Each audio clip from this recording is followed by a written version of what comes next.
জি জি জি, তোমাদের লজ্জা লাগে না? এই খাম্বাতারের হাতে তোমরা দেশ তুলে দিতে চাচ্ছ, যে তার মরা দেহ নিয়ে ব্যবসা শুরু করে দিয়েছে।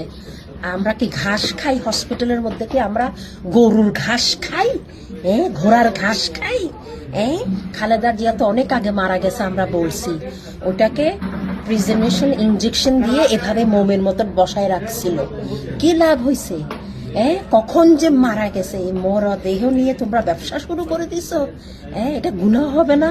এটা গুনাহ হবে না? তোমরা গুনার কাজ করো নাই? একটা মরা দেহকে ইঞ্জেকশন দিয়ে টাটকা রাখার জন্য মোমের মতন করে রাখছো, মানুষকে ধোকা দিতেছিলা। এটা তো অনেক আগে সে মারা গেছে। এখন তো ইঞ্জেকশন বাইর হইছে, এখন তো মাটির ভিতরেও দিতে হয় না। এখানে যাদের পয়সা আছে ওরা ডুমের ভিতরে রেখে ইঞ্জেকশন দিয়ে একদম জিন্দা লাশ মনে করবে কি সে শুয়ে আছে, পোকাও ধরবে না, পচবে না, বাস্ট হবে না। কিন্তু এখন ওরা কি করছে, খালেদা জিয়ার মৃত্যুটা ওরা বাস করতে হয়েছে, কারণ এটা আর কতদিন এভাবে ওপেনলি ইঞ্জেকশন দিয়ে রাখা হবে? এটা বাস্ট হয়ে আতরি বুতরি ছড়ি পড়তো। ওকে, এই মরা দেহ নিয়েও তোমরা ব্যবসা করতেছ? ছি ছি ছি ছি ছি ছি, কোন জগতে তোমরা থাকো?